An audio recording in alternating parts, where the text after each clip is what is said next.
Hello everyone, my self विनय विश्वकर्मा और आज हम पढ़ने वाले हैं हमारे क्लास 12 का पहला चैप्टर बायोलॉजी का which is reproduction in flowering plant.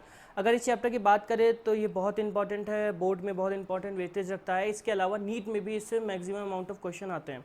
इन सबसे हटके अगर हम बात करें इस चैप्टर की, तो इस चैप्टर को समझने के लिए आपको इसका बेस बहुत अच्छे से क्लियर होना चाहिए। अगर बेस की बात करें तो बेस आपका क्लास 10th का टॉपिक होता है, जो भी रिप्रोडक्शन वो है।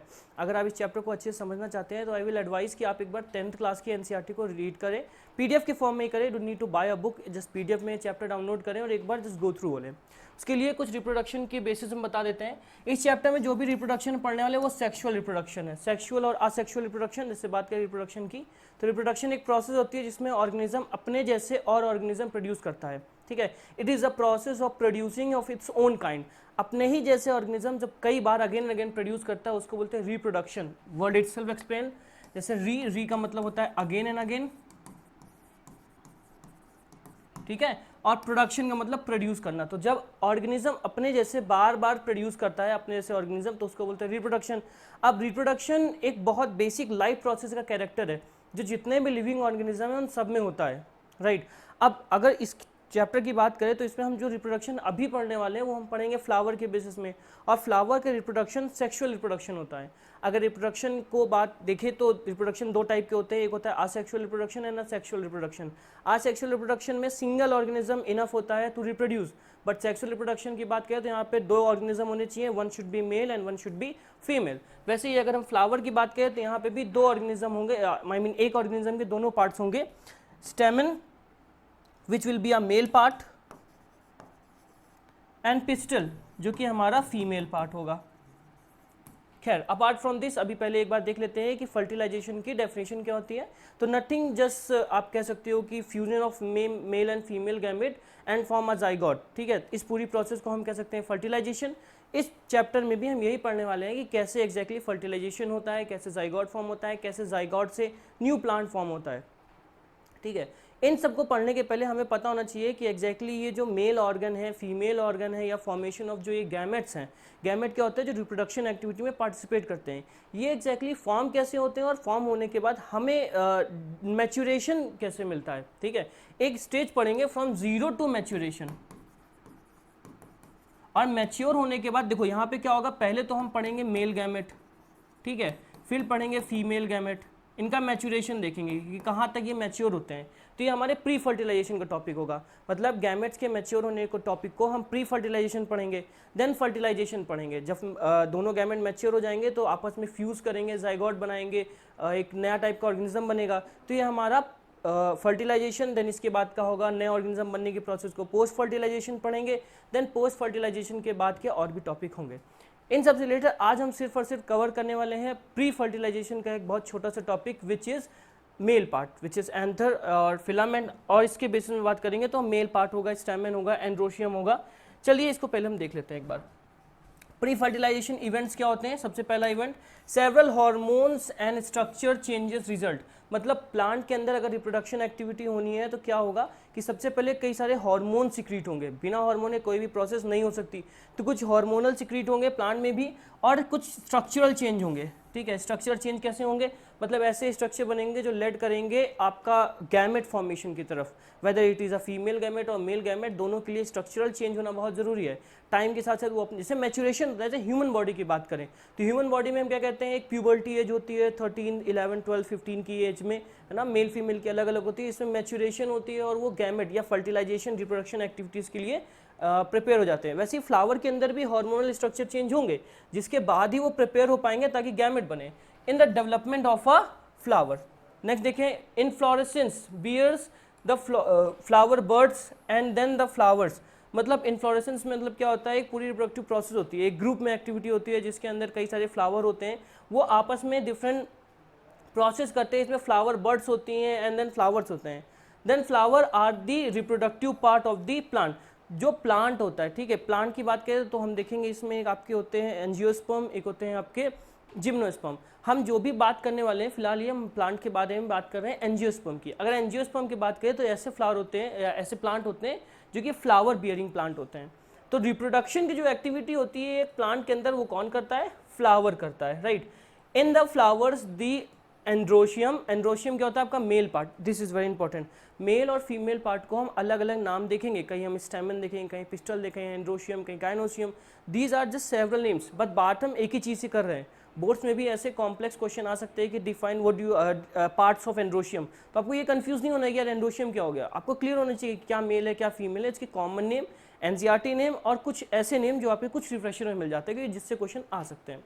आगे देखते हैं, एंड्रोशियम जो कि हमारा मेल रिप्रोडक्टिव पार्ट होता है एंड गाइनोशियम जो कि फीमेल रिप्रोडक्टिव पार्ट होता है, ठीक है। इसकी डेवलपमेंट होती है हार्मोनल चेंजेस, स्ट्रक्चरल चेंजेस के साथ इनकी डेवलपमेंट होती है। जैसे कि हम सबसे पहले देखें कुछ बेसिक स्ट्रक्चरल चेंजेस की। सबसे पहले क्या होता है स्टैमेन, ठीक है, ये पूरा फ्लावर है हमारे पास, दिस इज अ हिबिस्कस। अगर इसका बेस देखें तो सबसे पहले क्या पे होता है सिपल, देन पेटल। रिप्रोडक्शन एक्टिविटीज़ में पार्टिसिपेट करने वाले दो टाइप के पार्ट होते हैं, एक एजेंशियल एक नॉन एजेंशियल। एजेंशियल ऐसे पार्ट होते हैं जो रिप्रोडक्शन में एक्टिवली पार्टिसिपेट करते हैं, और नॉन एजेंशियल ऐसे होते हैं जो एक्टिवली पार्टिसिपेट नहीं करते पर उनका होना इंपॉर्टेंट होता है, वो इनडायरेक्टली रिस्पॉन्सिबल होते हैं रिप्रोडक्टिव एक्टिविटीज़ के लिए। तो जो सेपल और पेटल हो गया, ठीक है, तो सेपल पेटल आपके एक्टिवली पार्टिसिपेट नहीं करते रिप्रोडक्शन में, but they are involve somehow. कैसे इन्वॉल्व होते हैं वो भी हम आगे देखेंगे। अभी देखते हैं हम सबसे पहले स्टैमेन एंड देन पिस्टल। अगर इनके अदर नेम की बात करें तो यही हमारा एंड्रोशियम हो जाता है,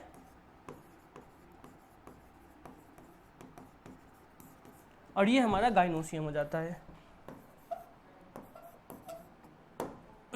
ठीक है। खैर अब इसके आगे हम चलते हैं, हमें क्लियर होना चाहिए कि इनमें जो सब पार्ट्स है वो क्या होते हैं। देखिए भाई आगे देखते हैं, देखो स्टैमेन के दो पार्ट होते हैं, एक होता है एंथर, एक होता है फिलामेंट, ठीक है। इसमें से जो मोस्ट इंपॉर्टेंट हमें जिसकी अच्छे से स्टडी करनी है वो स्टडी करनी है एंथर की।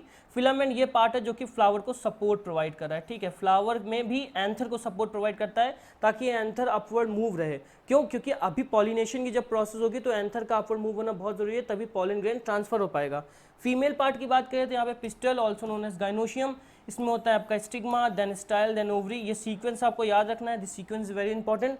सबसे पहले पॉलन कहाँ पे आएगा, तो यहाँ पे स्टिग्मा में आएगा, फिर उसके बाद कैसे मूव करेगा, तो ये सारी चीज़ें आपको याद रखनी है, ठीक है। ये हो गया हमारे फ्लावर का स्ट्रक्चर, और अभी हमने देख लिया प्री फर्टिलाइजेशन में क्या क्या इंपॉर्टेंट होगा। हम देखेंगे hormonal changes, some physical changes, structural changes, फिर उसके बाद फॉर्मेशन ऑफ गैमेट देखेंगे। फॉर्मेशन ऑफ गैमेट में ही हम आगे कंटिन्यू करते हैं। सबसे पहले हम देखेंगे, ऑफ कोर्स हम अभी मेल को पढ़ने वाले हैं तो हम पहले देखेंगे मेल पार्ट के बारे में। Male part of the flower में एंड्रोशियम बोलते हैं। The androecium consist of a whorl, whorl का मतलब कह सकते हो अ प्रॉपर ग्रुप, या फिर एक पर्टिकुलर स्टेप वाइज पार्ट्स होते हैं, जिसमें स्टेमेन बोल सकते हैं हम इसको। The stamen consist of the filament, filament होता है लॉन्ग एंड स्लेंडर, ठीक है। स्टॉक लॉन्ग होता है और सपोर्टिव स्लेंडर होता है, सपोर्ट करता है किसको, एंथर को। और anther is a bilobe structure. Bilobe कैसे होता है, देखो स्ट्रक्चर होता है हमारा, ये आपका फिलामेंट हो गया, ध्यान से देखिए, ठीक है। फिलामेंट के बाद यहाँ पे ये पोर्शन है जिसको ये सपोर्ट कर रहा है, जो कि हमारा एंथर हो गया, ठीक है। अब इसी में हम थोड़ा सा आगे देखते हैं। अगर एंथर की बात करें तो ये एंथर का आपका टीएस सेक्शन, ट्रांसफर सेक्शन है, जिसमें कट है, ठीक है। यहाँ से हमने इसको कट किया। अब जब एंथर की स्टडी करेंगे तो देखो यहाँ पे क्या होता है, ये देखो ये लोब, ठीक है, ये आपके लोब्स होते हैं, ठीक है। तो इसमें ये बाइलोब होते हैं, ठीक है। आगे देखो, filament is attach to the thalamus और द पेटल, तो ये थैलेमस से अटैच होता है, मतलब इसके नीचे जो आपका फ्लावर होता है ना वहां से ये अटैच होता है। आगे देखिए तो एंथर की बात किया, typical anther is a bilobe and each lobe is dithecous, consist of two theca, ठीक है। तो यहाँ पे बाइलोब होता है, देखो एक लोब ये हो गया, एक लोब ये हो गया, ठीक है, 1 2, एक लोब ये हो गया, एक लोब ये हो गया, तो ये इसके पास लोब्स हो गए। और डाइथिकस, थीकस का मतलब ये जो पार्ट है, समझ में आई बात। Let me explain this way, कि कुछ डायग्राम इसका हम ऐसे ड्रॉ कर सकते हैं, ठीक है। यहां पे ध्यान से देखिए, यहां पे लोब्स होते हैं, ठीक है। लोब्स कितने होते हैं ध्यान से देखिए, बाई लोब, ठीक है, 2 लोब होते हैं, एंड ईच लोब इज डाइथिकस। यहाँ पे देखिए 2 लोब होते हैं, 1 2 1 2, 2 लोब हो गए, और हर लोब डाइथिकस होता है, मतलब यहाँ पे 2 थीका होते हैं। ये पार्ट, ये 2 हो गए, 1 2, ठीक है, 2 थीका हो गए, 1 2, क्लियर है। तो डाइथिकस एंड बाइलोब। आगे चलते हैं। Theca are separated by a longitudinal groove running from long wise, length wise. अब देखो यहाँ पे एक लॉन्गिट्यूडनल ग्रूव होती है, अगर ग्रूव की बात करें तो इसको आप बोल सकते हो लॉन्गिट्यूडिनल ग्रूव, ठीक है। इस जगह से क्या होता है, इट्स अ लाइन्स ऑफ डिहाइकन। डिहाइकन का मतलब क्या होता है, जब एंथर पूरी तरह से मैच्योर हो जाते हैं ना, आई मीन एंथर के अंदर जो पॉलन ग्रेन्स होती है वो मैच्योर हो जाती है, डेवलप हो जाती है, तो एंथर के अंदर से जब पॉलन ग्रेन को बाहर होता है ना, आना होता है, तो ये आपका लाइन ऑफ डिहाइकन होता है, यहाँ पर से ये कट होता है और ये पॉलन ग्रेन, देखो यहाँ पे पॉलन ग्रेन बाहर आ जाती है, ठीक है। तो ये कुछ नहीं, एक लाइन होती है जो सेपरेट करती है, इसको लॉन्ग ग्रूव बोलते हैं हम, और इसको देखें तो इस प्रोसेस को लाइन ऑफ डिहाइकन बोलते हैं, जहाँ से पॉलन ग्रेन मैच्योर होकर रिलीज होती है। आगे देखिए तो माइक्रोस्पोरेंजिया। अब माइक्रो का मतलब क्या, देखो माइक्रोस्पोरेंजिया की जब बात करें तो हम बात कर रहे हैं यहाँ पे मेल पार्ट ऑफ फ्लावर, या फिर बात कर रहे हैं मोर स्पेसिफिकली पॉलन ग्रेन की। इस बात को ध्यान से समझिएगा, यहाँ पे टर्म आएगा, एक आएगा आपका मेगा स्पोरेंजिया, एक आएगा आपका माइक्रोस्पोरेंजिया। मेगा की जब बात करेंगे तो ये होगा हमारा फीमेल पार्ट की बात, और माइक्रो की बात करेंगे तो ये हमारा होगा मेल पार्ट की बात। तो यहाँ पे क्या है आपका, microsporangia are located at the corners, 2 in each theca, 2 theca, हर एक थीका में 2 होते हैं, इनकी बात हो रही है ऑफ कोर्स, ठीक है।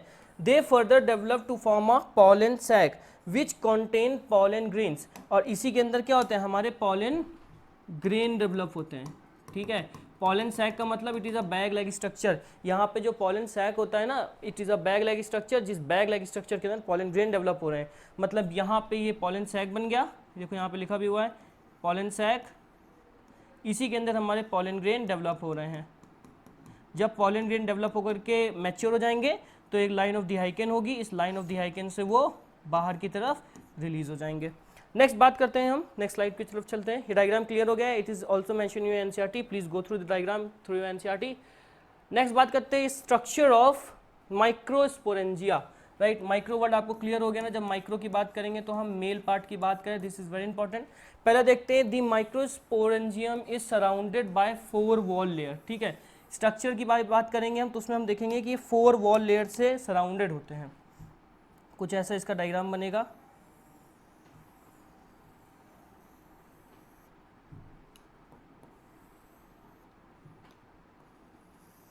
ठीक है, यहाँ पे ऐसे करके 4 लेयर डायग्राम होगा, 4 लेयर होंगे टोटल ऐसे,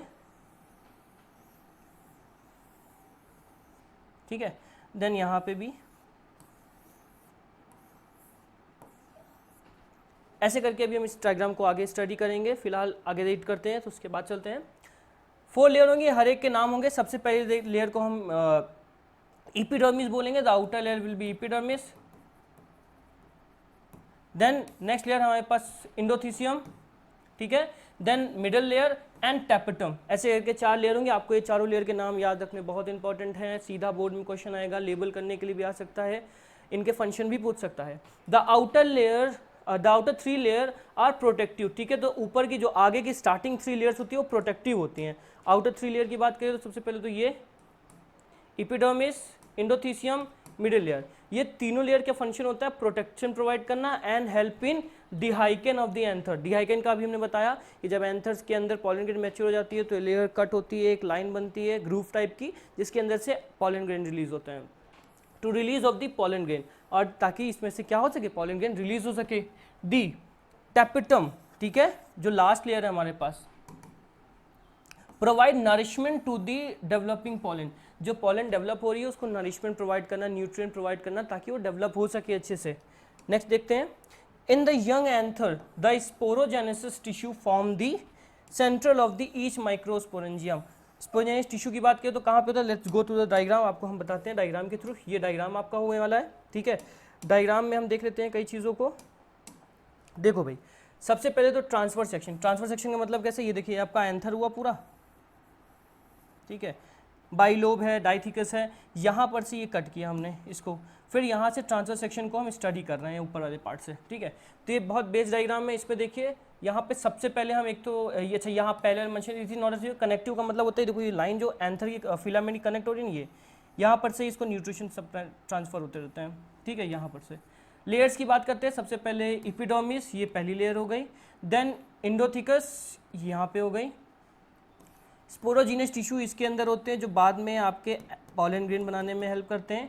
टैपेटम जो कि लास्ट लेयर होती है ये वाली, ये जो नरिशमेंट प्रोवाइड करती है। Then middle layer, of course आपको पता है मिडिल लेयर और एपिडर्मिस, इंडोथीसियम, ये सब का सब उनको सपोर्ट प्रोवाइड करते हैं, है ना, प्रोटेक्शन प्रोवाइड करते हैं। यहाँ पे इसको और डिटेल डायग्राम देखें तो टेपेटम लास्ट में, देन माइक्रोस्पोर मदर सेल यहाँ पे जहाँ पे इसका पॉलन ग्रेन डेवलप होता है, मिडिल लेयर हो गई आपकी, देन इंडोथीसियम, देन सबसे आउटर वाली हो गई आपकी एपिडर्मिस। ये diagram, this diagram is also in your, अच्छा ये डिहाइकेन का है, देखिए यहाँ पे जो ग्रुप वाला सेक्शन ये बन रहा है और यहाँ पर से पॉलन ग्रेन जो मैच्योर होने के बाद रिलीज हो रही है। This all thing is mention in your NCERT, just go through the diagram, you will understand everything very simply. ये वो एरिया है जहाँ पे आपका कनेक्टिव था, इसी जगह से आपका जो न्यूट्रिशन है वो जो प्लांट के थ्रू ट्रांसफर होता है, ये particular part. I hope so you are getting the point and understanding the things. Let's go to the next slide. Next slide की बात करें तो यहाँ पे हम देखने वाले हैं अब माइक्रोस्पोरोजेनेसिस। ये प्रोसेस होती है फॉर्मेशन ऑफ पॉलन ग्रेन, ठीक है। पॉलन ग्रेन के फॉर्मेशन की प्रोसेस को हम बोल सकते हैं microsporogenesis. It is a process of formation of microspore, microspore कह सकते हो, from PMC, pollen mother cell. Pollen mother cells के मतलब क्या होता है, जो पॉलन ग्रेन के अंदर जो सेल होती है ना वहाँ पर से, मतलब let's back to the diagram. यहाँ पे देखो, यहाँ पे ये देख रहे हो ना, ये पॉलन मदर सेल कहाँ गया, हाँ माइक्रोस्पोर मदर सेल। ये जो सेल है यहाँ पे जो एरिया है, ये इस एरिया की बात हो रही है, यहाँ पर से इसी पॉलन मदर सेल से मियोसिस के थ्रू पॉलन ग्रेन बनते हैं, ठीक है। हम इसी की बात कर रहे हैं, तो इसी की डेवलपमेंट को हम बोलते हैं माइक्रोस्पोरोजेनेसिस, जब पॉलन मदर सेल से पॉलन ग्रेन फॉर्म होते हैं। As development occur in the anther, anther के अंदर जैसे डेवलपमेंट होता है the sporogenous tissue, sporogenous tissue जो कि उस पर्टिकुलर सर्कल के अंदर था, याद होगा आपको। I will make draw the diagram again, okay यहाँ पे कर देते हैं, ठीक है। यहाँ पे आपको याद होगा ना डायग्राम में, इसके अंदर यहाँ पे स्पोरोजिनस टिश्यू थे, यही स्पोरोजिनस टिश्यू क्या करते हैं, पॉलन ग्रेन के फॉर्म में डेवलप कर देते हैं, ठीक है। अंडरगोस मियोसिस, मियोसिस का मतलब होगा एक सेल डिवाइड होकर बनेगी 4 daughter cell, 1 2 3 and 4 to form a microspore tetrad. Tetrad का मतलब यहाँ पे टोटल करके 4 डॉटर सेल बनेगी, ठीक है।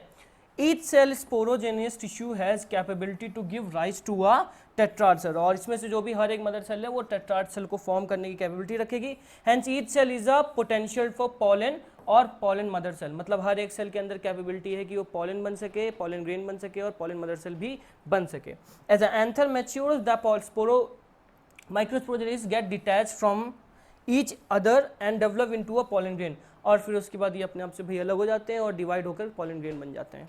Okay, let's go further. यहाँ तक बात आई होप सो क्लियर है। अगर कोई डाउट आता है तो please leave it on a comment section, I will answer your doubt और क्लियर इट। अगर हो सकता है राइटिंग फॉर्म में मैं नहीं एक्सप्लेन कर सकता हूँ तो नेक्स्ट जो भी मैं इसके आगे का टॉपिक बनाऊंगा उसी में आपका क्वेश्चन मेंशन करके उसको आंसर कर दूंगा। नेक्स्ट हम बात करते हैं पॉलन ग्रेन की। पॉलन ग्रेन क्या होता है, now this is the male part, represents the male gamete. Male gamete को रिप्रेजेंट करता है, आर स्फेरिकल, स्फेरिकल शेप के होते हैं, हैविंग अ 2 लेयर्ड वॉल, ठीक है। 2 लेयर होती है, मतलब आप ऐसे कर सकते हो, एक तो आपकी एक्साइन होती है, देन उसके अंदर एक इंटाइन होती है, ठीक है, फिर उसके अंदर 2 सेल और होती हैं, इसकी अभी हम आगे बात करेंगे, क्लियर। चलो आगे देखते हैं। एक्साइन जो कि आउटर लेयर होती है, hard layer made up of sporopollenin tissue या सेल्स, ये कह सकते हो type of protein, which is extremely resistant and can withstand high temperature, acidic, alkaline condition and enzyme। मतलब ये जो आपकी एक्साइन लेयर है इतनी स्ट्रांग होती है, इतनी स्ट्रांग कि अभी तक कोई भी ऐसा नेचुरल एंजाइम साइंटिस्ट को नहीं मिला है जो इसको डिग्रेडेट कर सके, ना ही बहुत हाई टेम्परेचर पे ये ख़राब होते हैं या डिग्रेडेट होते हैं, बहुत लो टेम्परेचर पे भी सर्वाइव कर जाते हैं, और किसी भी हार्डेस्ट एसिड या किसी भी हार्डेस्ट अल्कलाइन मीडियम में भी ये सर्वाइव करते हैं, ये बहुत स्ट्रांग होते हैं। आगे बात करते हैं। नेक्स्ट आपकी इनर लेयर होती है इंटाइन, ठीक है, ये आपकी एक्साइन हो गई, ये हो गई इंटाइन।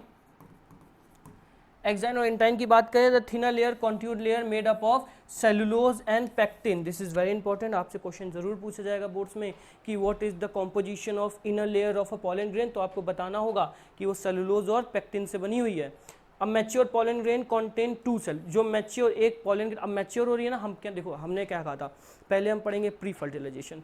प्री फर्टिलाइजेशन हम देखेंगे कि जैसे आपके मेल गैमेट है या फीमेल गैमेट है वो मैच्योर कैसे हो रहे हैं, राइट, अलग अलग पढ़ना है। अभी मेल गैमेट की स्टडी कर रहे हैं मैच्योर होने तक, इसके बाद का टॉपिक हम फीमेल गैमेट की मैच्योर होने तक स्टडी करेंगे। जब दोनों गैमेट मैच्योर हो चुके हैं तो उन दोनों का फ्यूजन देखेंगे, जिस प्रोसेस को हम फर्टिलाइजेशन बोलेंगे। फर्टिलाइजेशन होने के बाद, फ्यूज़न होने के बाद नया सीड बन रहा है, या फिर सीड के पहले की प्रोसेस करें तो इसको हम बोल सकते हैं पोस्ट फर्टिलाइजेशन, जिसमें वो सीड ब्रेक होगा, नया फ्लावर बनेगा। तो ऐसे करके हम पहले क्या देखेंगे, प्री फर्टिलाइजेशन जिसमें हम maturation of gamete, then fertilization, form fusion of gamete, then उसके बाद पोस्ट फर्टिलाइजेशन, फ्यूजन होने के बाद नया प्लांट बनना, जो कि रिप्रोडक्शन की प्रोसेस होती है, नया ऑर्गेनिज्म का बनना, रिप्रोड्यूस होना। तो रिप्रोड्यूस के 3 स्टेप हमने पढ़ने हैं। Pre fertilization of male gamete हम पढ़ रहे हैं, नेक्स्ट वीडियो में मैं pre fertilization of female gamete upload कर दूंगा। आगे देखते हैं, अब पॉलन ग्रेन जब मैच्योर हो जाता है तो वो कैसा दिखता है, तो vegetative cell, large white irregular, large with irregular nucleus, contains food reserve. तो एक वेजिटेटिव सेल होती है जो क्या होती है, बड़े साइज में होती है कंपेरेटिवली टू अदर सेल, और फूड रिजर्व की तरह काम करती है। नेक्स्ट जनरेटिव सेल होती है, स्मॉल होती है, फ्लोट्स इन साइटोप्लाज्म में ऐसी घूम रही होती है, and vegetative cell, the vegetative cell. आगे देखते हैं इनका डायग्रामेटिकल एक्सप्लेनेशन, आप देख लीजिए तो और चीज़ें क्लियर हो जाएंगी। ठीक है, देखिए वेजिटेटिव सेल क्या होता है, large with irregular nucleus contain food result. देखो यहाँ पे सबसे पहले तो ये पॉलन ग्रेन, देन इसके बाद की डेवलपमेंट होती है, वैक्यूल फॉर्म होता है, वैक्यूल और न्यूक्लियस होते हैं, देन वैक्यूल और न्यूक्लियस के बाद क्या होता है, यहाँ पे एसिमेट्रिक स्प्लेंडर होता है ना, आपको याद होगा सेल डिवीजन क्लास 11 में आप पढ़ के आए होंगे ना, meiosis, mitosis, prophase, anaphase, metaphase. तो उसी में से एक फेज होती है, स्पेंडल फाइबर होते हैं, मिडिल में आता है न्यूक्लियस, देन उसके बाद ये आपकी फाइनल सेल बनती है, जिसमें ये एक्साइन हो गई, ये आपकी इंटाइन हो गई, ये आपका देखिए यहाँ पे एक न्यूक्लियस हो गया वेजिटेटिव सेल का, एक ये न्यूक्लियस हो गया जर्मिनेटिव सेल का। ठीक है, वेजिटेटिव सेल क्या करती है, ये आपके न्यूट्रिशन नरिशमेंट के लिए होती है, न्यूट्रिशन प्रोवाइड करती है, और जो जर्मिनेटिव सेल होती है small and floats in the cytoplasm, the vegetative cell, यहीं पे आपके वेजिटेटिव सेल के साइटोप्लाज्म में फ्लोट करती है जनरेटिव सेल। ठीक है, नेक्स्ट एक बार देख लेते हैं क्या है हमारे पास, ये इंपॉर्टेंट चीज़ें हैं। अच्छा, सेल का स्ट्रक्चर अगर नहीं क्लियर है मैं को फिर से ड्रॉ कर देता हूँ, कुछ नहीं, बस एक ऐसे एक्साइन, एक्साइन थोड़ा रफ होता है एक्चुअली, ऐसे स्पाइकी सा होता है, एक्साइन देन इंटाइन। ठीक है, एक न्यूक्लियस हमारे पास यहाँ पे हो जाता है, और एक न्यूक्लियस हमारे पास यहाँ पे, एक्चुअली यहाँ पे एक सेल में 2 न्यूक्लियस होते हैं। ठीक है, तो टोटल यहाँ पे 3 न्यूक्लियस होते हैं। ध्यान से समझेंगे इसको ज़रा, हम देख लीजिए, इन 60% of the angiosperm pollen grain are shed at 2 shell stage, while the outer germinative cell and undergoes mitotic division to form a male gamete, 3 cell stage, जिसमें 1, 2 and 3 cell stage होती है। तो क्या होता है, नॉर्मली 60% जो सेल्स होती हैं, पॉलिनेशन होता है, जो पॉलन ग्रेन बनता है, 60% चांसेस में क्या होता है कि 3n बनेगा, आपके 2 न्यूक्लियस यहाँ पे और 1 न्यूक्लियस यहाँ पे। द वाइबिलिटी, वाइबिलिटी का मतलब होता है सर्वाइवल, आउटर नेचर में, आउटर एनवायरनमेंट में जाकर के पॉलन ग्रेन कितना सर्वाइव कर पाएगा, ये उसकी वाइबिलिटी होती है। Grain after they are shed depend upon the temperature and the humidity, temperature और ह्यूमिडिटी पे बहुत डिपेंड करता है कि सर्वाइव कर पाएगा। नॉर्मली क्या होता है, पॉलन ग्रेन हो सकता है कुछ मिनट तक हो, और कुछ पॉलन ग्रेन बहुत टाइम तक हो, पर बहुत टाइम में भी बहुत ज़्यादा टाइम नहीं होता। Although pollen grain can survive for a very long period of time, but that doesn't mean they will be fertile. Fertile नहीं होंगे, right? It ranges from 30 minutes to few months. 30 minute से लेके कुछ महीनों तक ये पूरी तरह से मैच्योर हो सकते हैं। क्लियर है? Now this was the last slide. I hope आपको मैच्योरेशन या pre fertilization of pollen grain समझ में आ गया। नेक्स्ट वीडियो में हम बात करेंगे ओव्यूल की, which is a female part. उसके बाद हम देखेंगे हमारा fertilisation, then post fertilisation, then ये chapter finish, then will we go to the next chapter which is reproduction in male. Thank you.